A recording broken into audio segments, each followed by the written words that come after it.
Hello, everybody. My name is Mike Shelah, and I am Director of Marketing and Business Development for Advantage Industries. We are a cybersecurity focused managed IT and security company based in what I like to think of as the heart and soul of Maryland in Columbia, Maryland.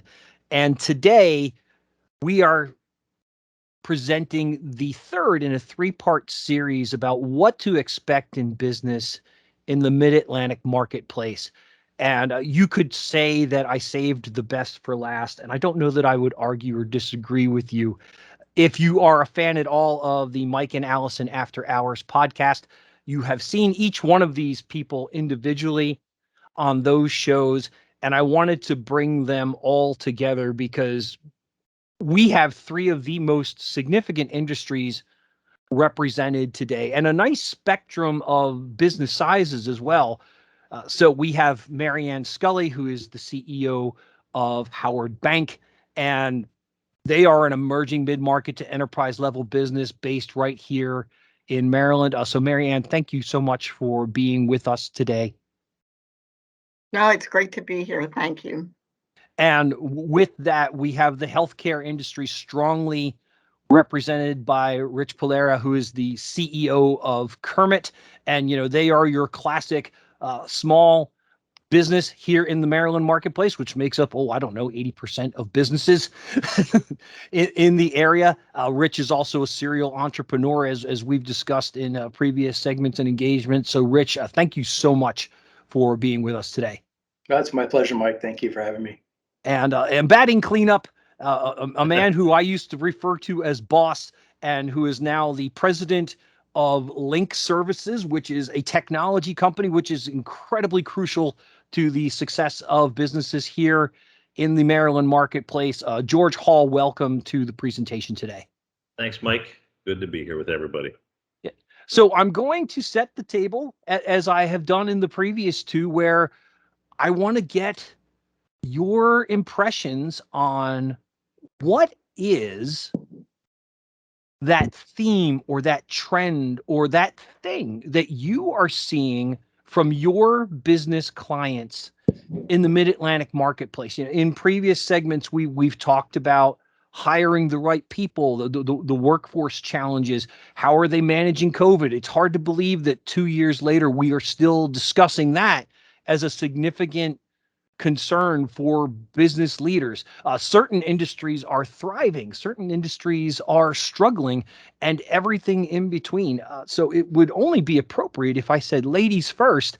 Marianne Scully, please, what's the one thing that you're seeing as the CEO of Howard Bank? What's that trend for your clients and that you're seeing in your industry? Well, I think, Mike, that for years I've said to people that when we talk about a business being a people-based business, and certainly service businesses like banking are people-based businesses, that in my many years in banking, working with very large companies, international companies, local companies, I really have to remind people I don't know of any industry that at the end of the day isn't a people-based industry. And so with that sort of historical thematic opening, what we are seeing more than we have in probably 2 decades is a consistent focus on the part of all of our clients on their labor force from a number of different perspectives. Obviously, you have the COVID impact and is our labor force safe? Are we keeping them protected? You were talking about that a little bit in the preliminaries to this recording, but also what has the impact of a need for almost everybody to have gone to more remote than they were in the past.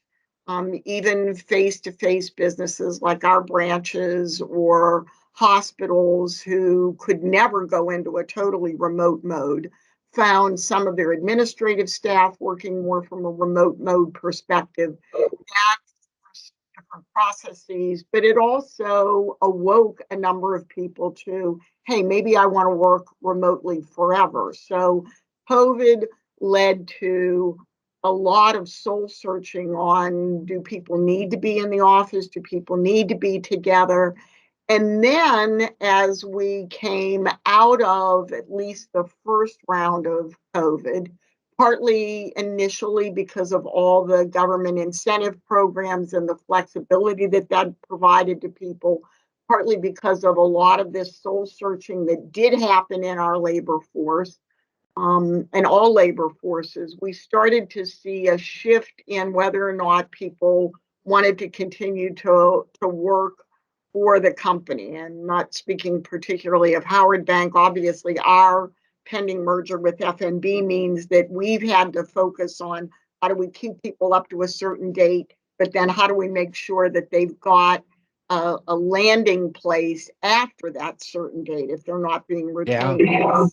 Throughout other industries, your question was clients, and we're seeing a lot of clients find it harder to retain people, finding it harder to hire people, and certainly finding it more expensive. So you have this huge confluence of circumstances that means that people have to consciously think a lot more intentionally about their labor force. How do we support them? How do we pay them? How do we retain them? How do we recruit them? And we see in everybody's earnings right now in every industry for public companies that everybody's paying more for labor. And the people in certain industries who haven't been unionized are now looking, goes way back when you start to talk about the power of unions, but unions are going to be more powerful in certain industries, distribution businesses, than they ever have been. So I think for me, the big theme is people and the people that work for us. Yeah, Marianne, I love what you brought there because you used a couple of my favorite words, one being intentional. Yeah, I think so many business owners, regardless of size, had a lot of things in their business that was on autopilot, recruiting being one, and price and salary structures and benefits and such. And do we work in the office? And being in sales, I've been in sales literally since I graduated college, so north of 25 years now.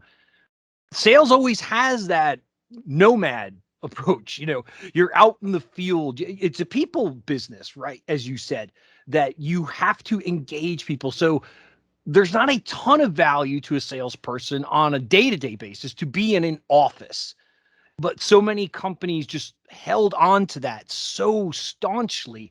And as you said, now they're being forced to reconsider that. So I thank you so much for bringing those points up, because I think they're very concrete and they're very relevant to the business here in where we call home, the Mid-Atlantic marketplace. So Rich, Marianne mentioned healthcare.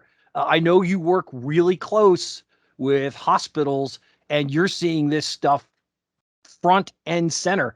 Are you echoing the things that Mary said for your clients? Are there other things that you're hearing come out? So, please share your perspective from the healthcare industry.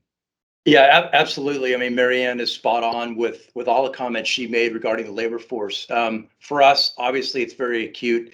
We're dealing with hospitals, and in order to do everything from sell to them, which requires a lot of brand building and value that you're putting into them, and then rapport, and finally you get a chance to get a meeting. Just the amount of time and attention it takes from a group of people who are already burdened. They're probably the tip of this whole great resignation we keep hearing about. That's kind of where it started. These people were in the trenches for a prolonged period of time, and nobody, even the experts among them, couldn't tell them when they were going to get a break. And so I think they kind of burned out, and we're starting to see now, at least here at Kermit, we still have a massive hiring need, and we're still growing the company, rapidly expanding beyond the Mid-Atlantic to go national. And we have not had a problem actually finding people, but the people we sell to, that's really put we're really kind of pulling the reins on that, trying to get it to go faster, and it just won't, because it's hard to get meetings. It's hard to get them to sit and listen to something that they know they need help with. They need to save money in the area that we concentrate on. But the fact of the matter is, a lot of these operating rooms are not open, And it's not because of COVID, it's because they don't have the people to staff the operating rooms so people can come in and have their knee surgery or their hip surgery or their spine surgery. A lot of these are elective type of surgeries that we specialize in. And so people are okay pushing this off maybe 30 days, 60 days. Okay, if the numbers are correct and we're peaking with Omicron now here in the mid-Atlantic, maybe I'll wait another 30 days. And so what you then have is the top revenue producing segment in a hospital basically shut down. And that puts a damper on everything. You don't staff, projects stop. It all starts with revenue, doesn't it? It absolutely does. I mean, we had a hospital, a local independent hospital who's remained fiercely independent in Baltimore County for a long time. Very proud of what they've done, and I donate money to them because of that. Who wants our services? And the chief nursing officer, COO, said to me, I just was called into the CEO's office, and we've put a stop to all spending through the 2023 budget season. And we're not a big ticket item. So those kinds of things do it. They have definitely a trickle down kind of a thing. That said, I have to say, outside the Mid-Atlantic, I know we're not talking about that as a focus today. There's a lot of bright spots. There are hospitals, at least in the areas that we concentrate on, who are very interested in moving ahead. They're forging ahead. They're doing things. They're spending money. They're taking care of problems, and they're reducing costs in an active way, no matter what happens. And I think the first couple of go rounds with COVID, when it first emerged, and then with Delta, really taught them how to kind of get their framework and their project plans together so that they can't just sit still and let this thing roll over them. They have to figure out a way to keep going. So we're seeing encouraging pockets of places that are going. I hope the Mid-Atlantic kind of comes along, and I think that it will at some point in time.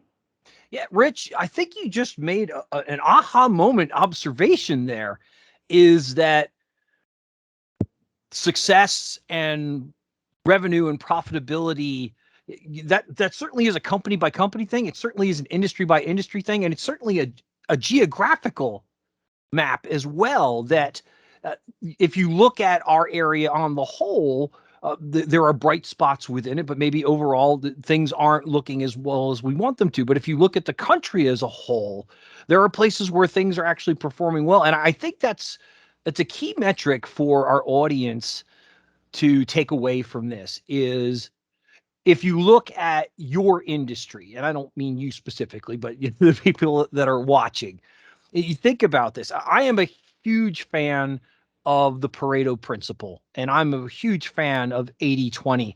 And maybe not everybody watching today gets that, but if you can frame it around, this is my industry, or this is my geography, or this is the size of my company, and you look at the performance in those metrics, what you will find is that 80% of the success is falling into about 20% of that. And it's a fascinating, and it scales up and down a little bit. Some are, a little fairer, like 70-30. Some are a little more aggressive, like 90-10. But you see that everywhere. And it's a good teaching moment, because you can look at, okay, well, if 80-20 is working in my industry, I should pay really close attention to the 20% that are doing well and ask my question, what are they doing that I'm not?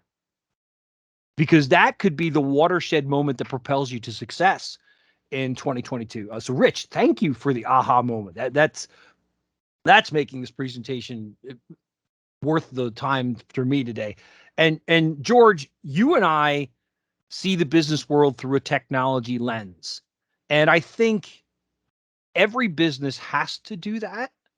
I don't think every business understands how to do that. And particularly with what your company Linq does.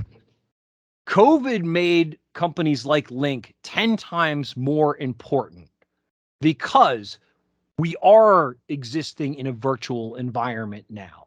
If it was 20% of the marketplace pre-COVID, it's probably 70% of the marketplace as we exist today, which means that those smartphones are more important. Those laptops are more important. Those tablets are more important. And I know your company has a very strong niche in those handheld devices. making sure that they have uptime, that you're paying fair market value for what you've got. So, from your perspective, George, what's going on with the business market here in the Mid-Atlantic? Yeah, I think it all ties into what Marianne started the conversation as, right? If there's one thing I know about businesses, I believe it's four things, right? They must be built on the following things: people, process, tools, and capital, right? In order to grow business, all four of those things are the key metrics to grow businesses, right? 4 pillars to build your foundation on. No question, no question. And they, and each one varies in importance based upon that organization. And what we see from our clients and us as well is, it does start with the people part, right? So we always start with people first, capital last. Sorry, Marianne, but we do need capital. But if I don't have the right people, I can't go get more money from Marianne, right? So, but the people part, right, which has affected technology. One thing, so, all right, I want to take everybody back. 2019, we just signed a new lease to triple our space. So December of 2019, we signed a new lease. The CEO and myself, and we're super excited. We lay everything out. We have the designs ready to go. We all know what happened. So we had to look at three options, right? Do we try to sublet it? Do we continually move? Do we go all in? We decided to go all in. We wanted to go different than the mainstream, because what we felt was we wanted to get ahead of it and give our team members, our employees, still need a central base, right? So we have developed the hybrid principle, right? 3 days in, 2 days out. And we were kind of doing that before, so it's not anything different for us. What we learned was the collaboration was lost before this. When people were working from home, you can't schedule collaboration on a Teams call at 2:00 on a Friday, You also have to remember everybody at home is in different situations. We've all seen stories and things, right? We know the family of 5 that are all working at the dining room table between school and everything, and people need a sanity check, right? We also know the people that work alone at home and would love some interaction. So there's many. We have to be careful that they paint such a broad brush in headlines, right? Yeah. So in turn, that has affected technology, right? Because people had to work from home, we had to adapt. I often say this, right? What is this device? It's a phone. It is not a phone anymore. It is a computer, right? This really is a computer. And they have their CRM on there now. What we've really seen the migration to is those that were not adapted to technology have been struggling to get there. Those that were using technology to their advantage, it was an easy transition. So, all of a sudden they're coming going, we need to get these things deployed. We need to get them in people's hands and devices. And we all know logistical issues, right? You can't get laptops and devices and things because of the logistical problems. So those that were already ahead of the game with technology, they're just moving and they're rolling. The ones that are trying to play catch up, it's a long struggle for them and it's hurt their bottom line. What we've seen now is people pushing more apps, more ability to do things from anywhere, whether it's their home, the office, or I'm in my camper in Nebraska, right? From our perspective it has helped our business for sure. We had been growing successfully, and last year we doubled our size, and which is a great thing. But part of it is we had to move out west because we couldn't find the talent here locally. So we actually opened an office in Nevada where they were getting crushed because of the entertainment business. So we realized, you know what? They had 37% unemployment. Let's go find some talent who doesn't want to live in that space anymore, where they have to worry about fluctuation. So we were able to secure talent out there as well. We've grown here locally, and we've grown out west as well. That's an aha moment. I like it. But I think, it is all about adapting. Our people love coming to the office a couple of days a week because it is a change of pace. You got to remember, some people are working on the dining room table, then they move their stuff, and now they eat there. Do they ever leave? You want to talk about, probably a growing market is going to be therapeutic, right? And Yeah. Those kind of things, right? So we've actually, from a culture perspective, I think I'll take a next step on that piece is, so how do we retain talent? How do we find talent? Part of it has to be about the culture, right? So one is financial for sure, right? We're seeing increased salaries and things like that. But how do we give them something that's more of an experience by having a group and being able to come to the location, right? So I was just telling you guys, one of the things we do is we provide lunches once a week for everybody. And we have a mandatory day that everybody has to be in the office. So Monday is our day. So everybody's in the office on Mondays. We have enough ability to social distance and do the right things. And if you're not feeling well, you stay home. That's the rule, right? But what we do then is provide lunch for that. So they come in, and it has been a huge collaboration day for us. And it is great. People, the interaction has just expanded tremendously. Then your other 2 days are flexible. They can be in here whenever they want to be. But Monday, everybody's in, and it is great. We provide lunch, so that kind of culture feel there, And then we're trying to continually do offsite things and do other adventures, and part of it is goodwill. What we've also seen is especially in younger talent, the idea of giving back, and that's one of our core values about giving back. So part of getting them engaged, because what we've seen in the nonprofit world is they've struggled, right? They've struggled because they can't do the normal things that they do. So we have tried to host cultural events that are goodwill events, and then tie the two together, those two core values. So, but from our client's perspective, it's totally about technology. How much more can I invest in my mobile fleets to get the people the ability to work wherever? Yeah, George, I want to take two things from that and propel that into the next round of questioning. That was brilliant. Thank you.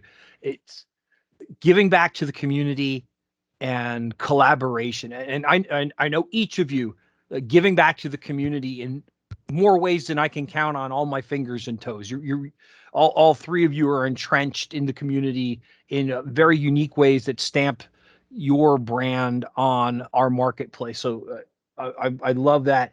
But you said collaboration, and for some that comes naturally. And for some, they have to work at it. And you think about your HR professional that would walk around the office and just do the casual cubicle check-in. That's no longer a common reality. Again, there, as you mentioned, George, there are plenty of people that are working in a hybrid environment where people are in and out of the office on a regular basis now. But collaboration is a key to success. And Marianne, I'm gonna circle this to you because I think people are aware that this happens in the banking industry, but I don't know that they directly think about it. When it comes to engaging with a bank, there's a lot of specialization. So the teller that, deposits your checks and hands you cash is very rarely the person that helps you with your mortgage, is very rarely the person that helps you set up your credit card processing for your business.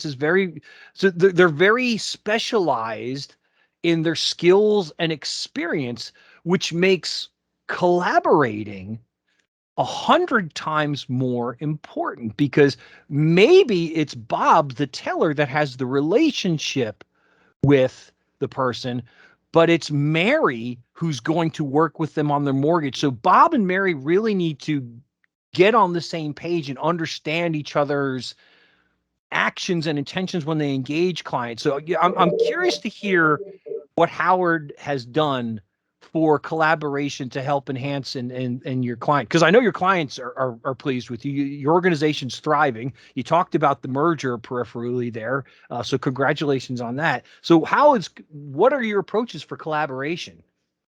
Well, I'm going to actually loop it into something that George said about the reference to community engagement. And again, this is one of those basic premises. I think that all people, although once again, this is something that's being talked about a lot more now, but all people want to feel that there is meaning in what they're doing.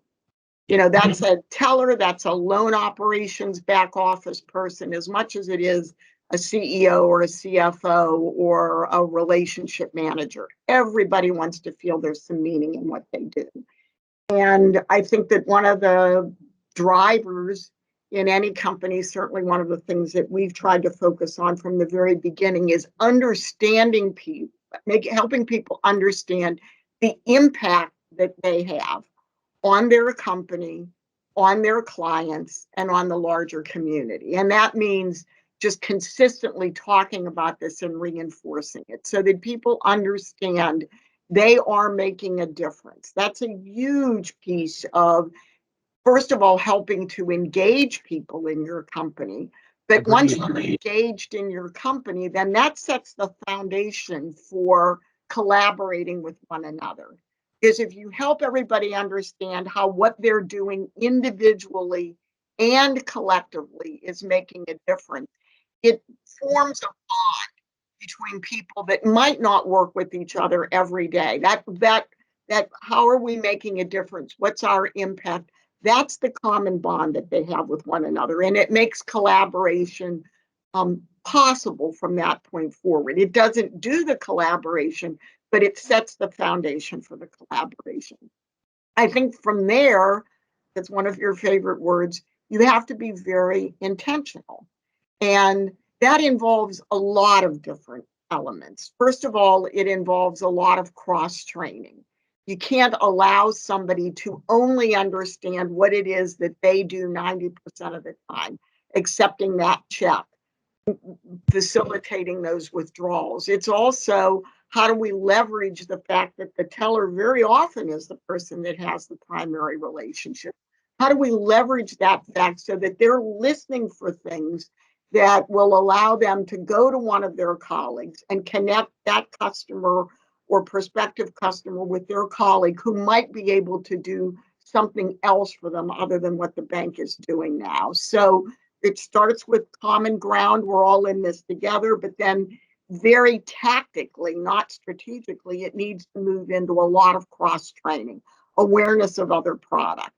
It also, on a tactical level, means that you need to have those people interacting with one another. Again, it used to be a lot easier in a non-virtual world.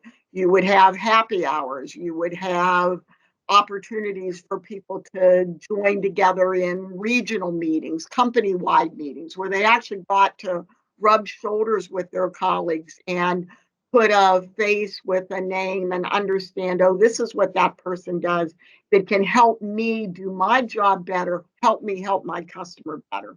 Now you have to be a lot more intentional about creating those experiences.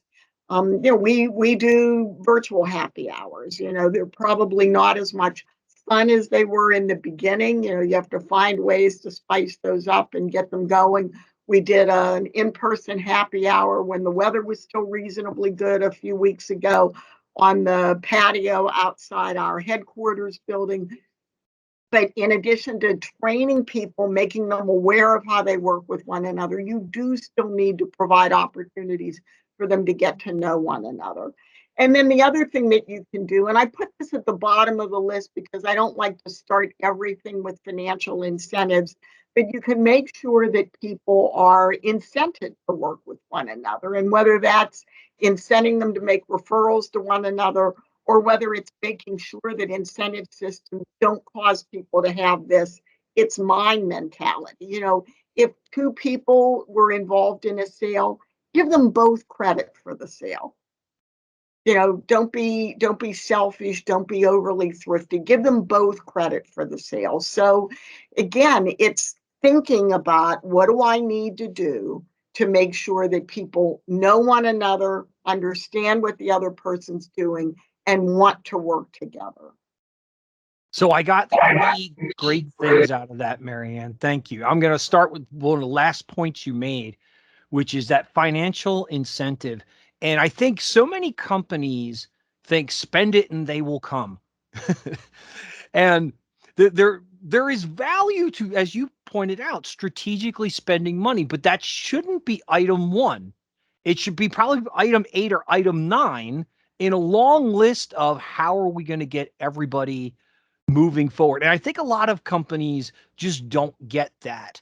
So that's a huge takeaway for me. And the other item that you mentioned is the strategic versus the tactical.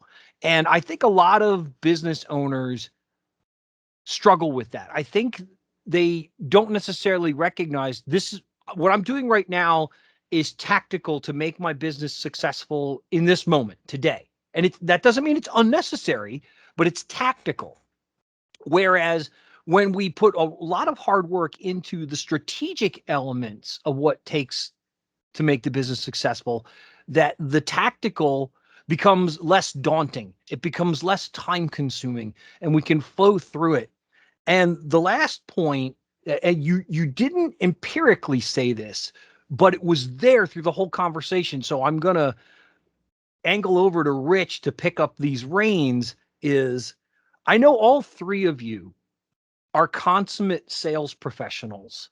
And a lot of business owners don't recognize that when they start a business or after they've been in business for a long time. So I spent quite a bit of time several years ago speaking to soon to graduate college students. I got to work with Towson and Hopkins and UMBC and College Park and several of the community colleges and Stevenson University. And they would put me in a room and there'd be 40 or 50 seniors all in their Sunday best, dressed to impress. And they would look at me and I would say, okay, each one of you is looking at me thinking, well, this guy's a salesperson. What is he going to teach me? And I would say to them, how many of you intend to be sales professionals when you graduate from college? And you might get one or two hands that would go up. And I would say to them, well, I have to tell you, statistically speaking, 25% of you will end up in a sales role, whether you like it or not. And I go so far as to say my degree was in English literature. As you could see, I'm doing a lot with that. And then the next point I would make is how many of you want to own your own business? Now, for that one, I would get 30% would raise their hands and will say, sure, of course I want to own my own business. And I would say, I hate to break it to you, that is sales. If you're going to start a business, you have to know your product and you have to be able to intelligently persuade and negotiate people to buy that product from you. Because guess what? Your product's not unique. You think it's unique and you probably do an excellent job with your product, but so does 20 other companies or 40 other companies or 1,000 other companies, depending on what you do professionally. So you touched on several things there that really, I think for a business owner to look at sales and how they handle that. And Rich, that's why I wanted to get your perspective next, because I know collaboration is your middle name. I know your team engages Slack. I know you're constantly talking to your people. And again, that sales element, for those of you that heard Rich's podcast, Rich literally was Uber before Uber existed. He had heard there was going to be a concert not too far from where he grew up, and he took his mom's Cadillac. Do I have it right? Was it Cadillac? And Yep. you were offering people trips from like the local bus stop up the hill to where the concert was, and you had a tip jar or a styrofoam cup taped to the back seat, and people could leave tips in there. And you made a ridiculous amount of money until your dad shut you down. That's right. That's right. But that's sales. That's being entrepreneurial. And I don't know that a lot of people think about that. So please share some of your thoughts on collaboration in sales and how it's impacting Kermit. So, again, I have to echo a lot of what Marianne had to say. There's a lot of truth in those principles. The reason why she mentioned them is because they're principles. They work. They're foundational to having a business and making sure Thank you. you take care of your customers and you take care of your employees, and the rest kind of follows after that. If you lose sight of that and just say, okay, here's our revenue goal, let's just go out and smash all comers and we'll go after that goal, you might make it, you might not, but what you guaranteed, you will leave a wake of destruction that will make it very difficult for you to have year 2 or year 3. So it has to be something foundational to build on. For us, we've always been highly collaborative. We have to, because we specialize in a very technical area, understanding the technology of a knee implant from one company versus another, and to be able to articulate that to a hospital who, even though they're using the product, may not appreciate those differences. It might be paying a disparate price when those products are really the same. They have the same functional outcome. So each one of our people have to specialize in an area. We have people that come from hospitals who've done supply chain work. We have people who used to be sales reps who stood in the operating room with the surgeon selling these things, and just a wide variety of people. So what happens is, if you have somebody out on a sales call, and then maybe they were a former spine salesperson, they sold spinal implants to a hospital, they may be very versed in that. But if the hospital turns and says, well, I love what you guys do, but can you do this in biologics in a really complex area? And that person can't be stuck just with no answer on the spot. So they'll call an expert who also works here, who's doing the same job they do, but their background is biologics. And so I think cross-training is super important, but also specialization when you're in a very technical area. And George, you have this issue too with your business, and Marianne too. To your point, everybody is a specialist. And then to be able to kind of hand that customer off in a seamless way, so they're having the same experience, they're getting the same response. It's not just the best salesperson always gets back to me, and then you hand me off to somebody else and I have to wait 2 or 3 days. No, it has to be consistent across the board.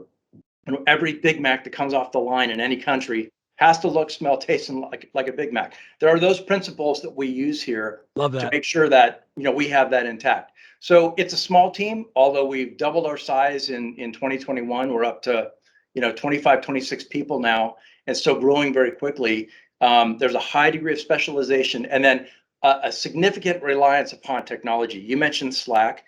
That's one of the tools that we use. I had mentioned to you on another time we had a chance to link up online about some IT security issues. We had another one just about an hour ago where somebody from a Russian address tried to send in a message to a brand new employee, and the from address was his manager, my partner here, John. And so, I saw that, and immediately that brand new employee said, "I know our technology. I know my managers only get a hold of me through Slack. They have no business emailing me. We don't even use email for internal communication." So it kind of cuts off that whole risk part of it. And he was wise enough, he's only been here a couple of weeks, to adapt to that very quickly. So the technology plays a huge role. And then I think the third thing is, if you have a very, I don't know if the word is robust, but a very good telecommuting policy that makes sense for everybody. Everybody understands the boundaries. They understand where they slot. It's actually much easier to get work done when we're apart. When we come together, we use that time purposely to do other things that we can't do when we're apart. Maybe we share a meal, like George was saying. We do those kinds of things culturally. But the actual work, they're so focused and connected to their work. They understand their purpose, and they're doing something that's bigger than themselves.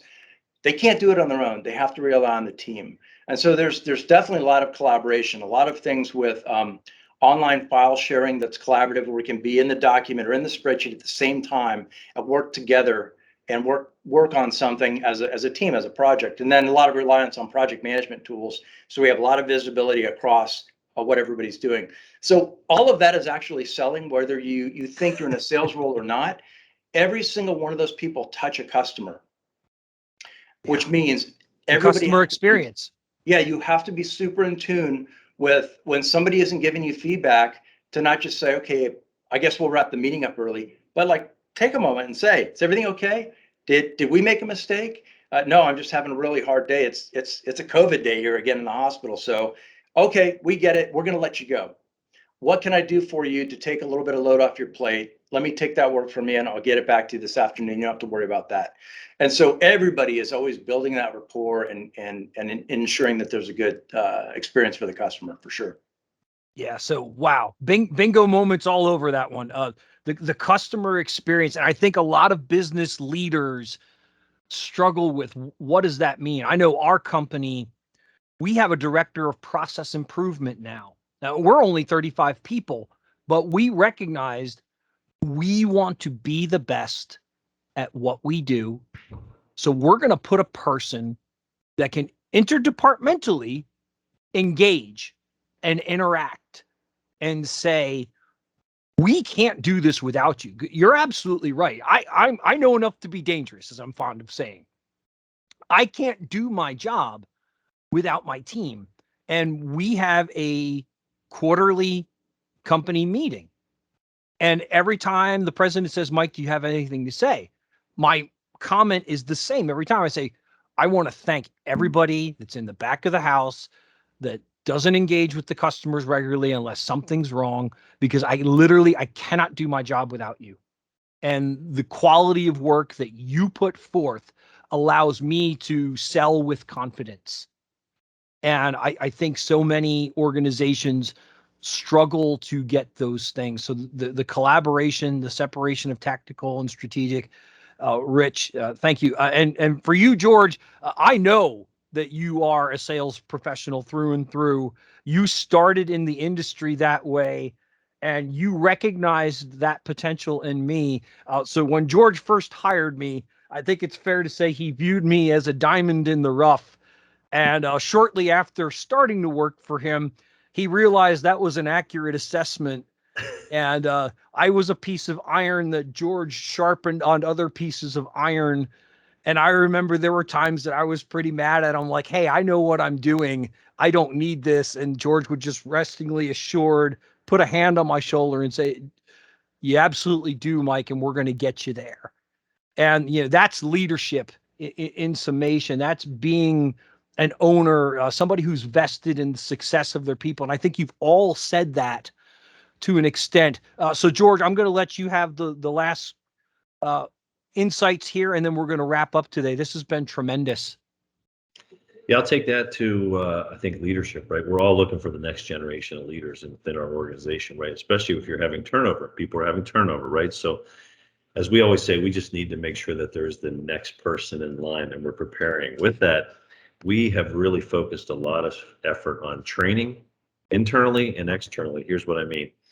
We have 2 dedicated people now. We're over 100 staffing now, and we have 2 dedicated people that are just involved in training. What we learned is this: the more we can have a great onboarding experience for our employees and train them, and even delay when we release them into the wild, right? That they understand our organization and everything about our company. So we have 2 dedicated trainers that just work on the company, our culture, our core values. Oh, I haven't even done my role yet. And then we release them to training on what their role is, right? What we found is then they last longer because they're more prepared.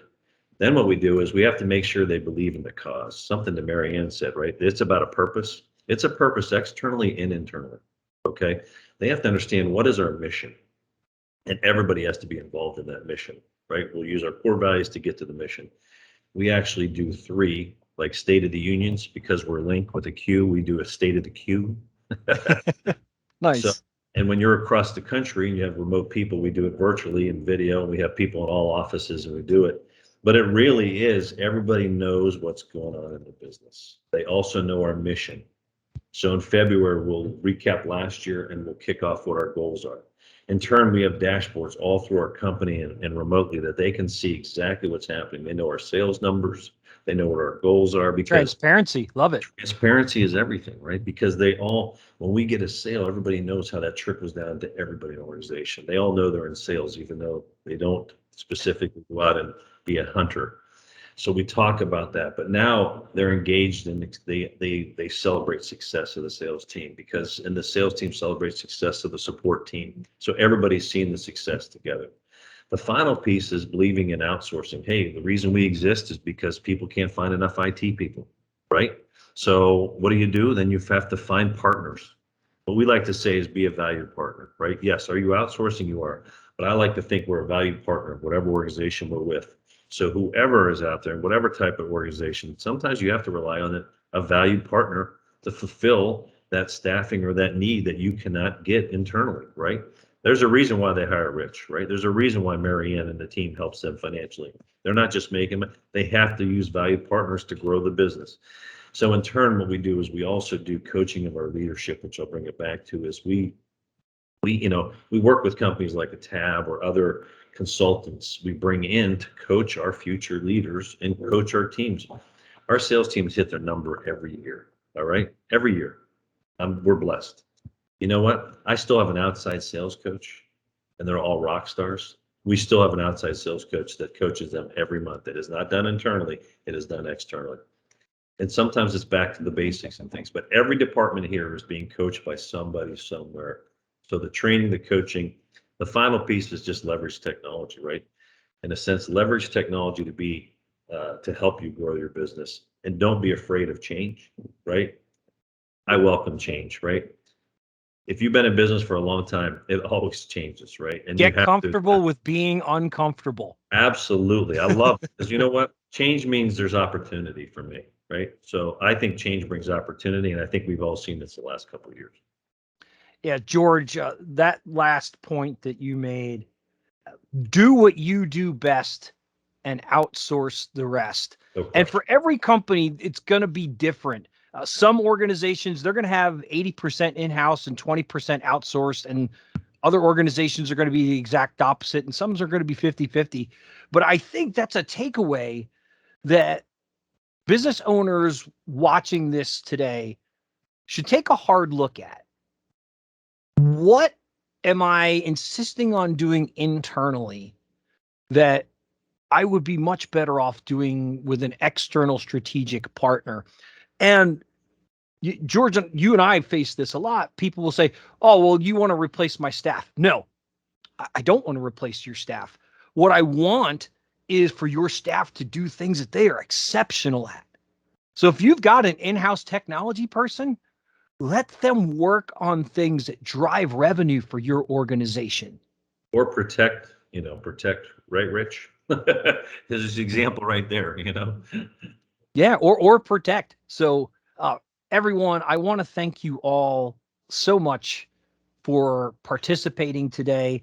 This has been a tremendous 3-part series interviewing some of the best and brightest in the Mid-Atlantic marketplace. And to Marianne Scully and Rich Palarea and George Hall, thank you so much for giving us true food for thought today on what to do with 2022. Again, I am Mike Shelah, Director of Marketing and Business Development for Advantage Industries, and we thank you all for tuning in. And if you enjoyed this, please share the link with another business professional. Thank you.